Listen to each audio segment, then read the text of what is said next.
国民义务役改转来一档了后，头一批海军陆战队新兵报道。屏东新训中心是表示讲，这批拢总有155个人，要进行8个礼拜的新兵训练。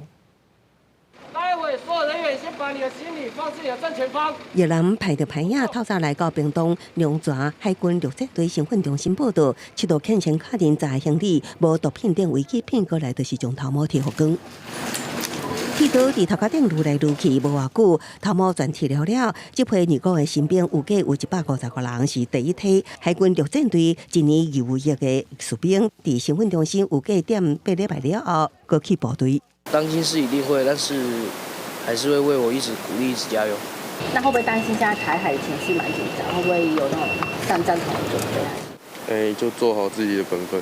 义务役为4个月变做1年，新兵拢讲愿意接受挑战，也讲家人难免烦恼。若敢要签约，加做志愿役士兵，有人愿意，有人拒绝。各级干部将以同理心为出发点，体恤以及关怀各位训员们的生活起居。 并且呢，落实各项的教育训练课程，按照各项课程进度分组实施授课，并落实风险管控，使一男得以安全的训练。我们采严格而非严苛的标准，使一男可以完成各项教育训练。1、2，阿布。